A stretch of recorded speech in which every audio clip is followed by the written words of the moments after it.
What is the most powerful trait we have? You need power, speed. Let your imagination do the rest.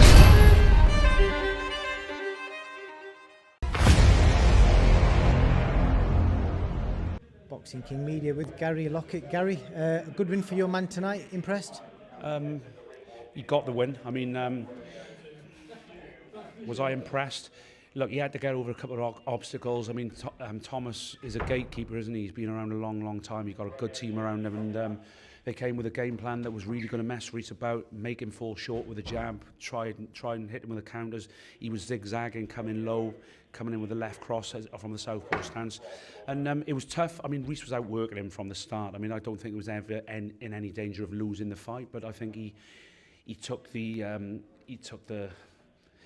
sting out of Reece, didn't he? So Reece didn't really look that good. But it's one of those, you know, he was left with a short notice match against Thomas. Couldn't really get a decent opponent after Leon Woodstock got injured. And look, a win's a win. And like I said, you know, there was a few questions asked of him in the earlier rounds, and he got over them, and he got a good win. What is next for him? What would you like? Well, I don't know. I mean, there's plenty of options. Obviously, British and Commonwealth titles. There's some good names, isn't there? Some good money names at featherweight. So there's plenty of options, and I'll leave that to his management, and I'll get on with the coaching. What is the Welsh boxing like at the moment? And you got Gavin Gwynn as well. If you give us an update on Gavin. Yeah, I think Gavin Gwynn, I think there's news to come out. I think they've done a deal with Cameron Vong to kind of have a 6 or 8 rounder, and then they box in a return later on in the year, which is good because obviously Gavin's been parked up since the fight and Cameron's boxed. Obviously everybody knows what happens in the first fight. You know, I think the vast majority of people thought that Gavin won, and it's going to make a good rematch.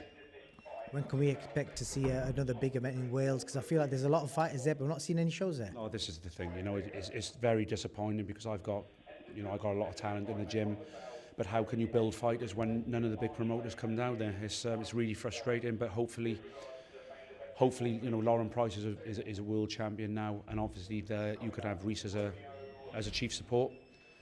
So, fingers crossed they come back to Cardiff August or September, and maybe.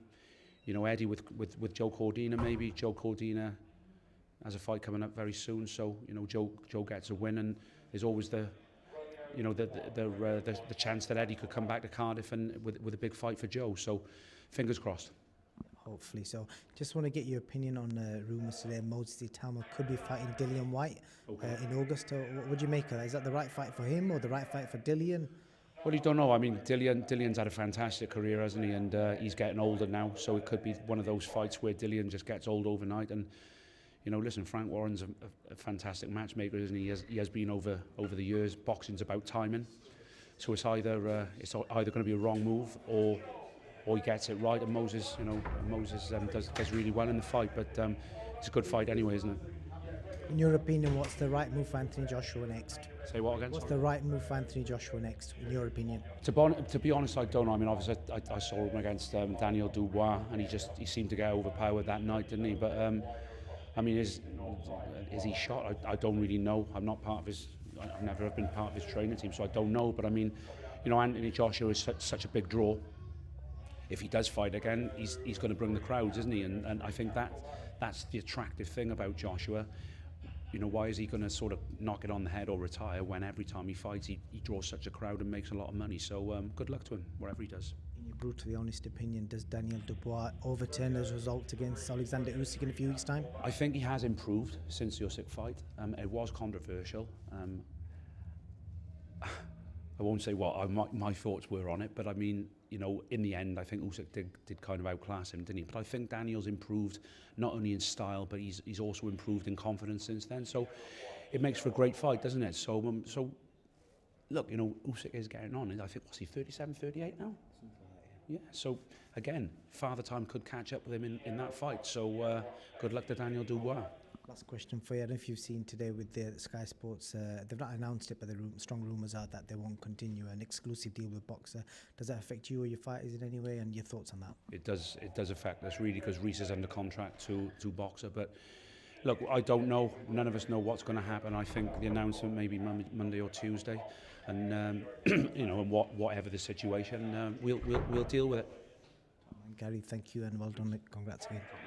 What is the most powerful trait we have? You need power, speed. Let your imagination do the rest.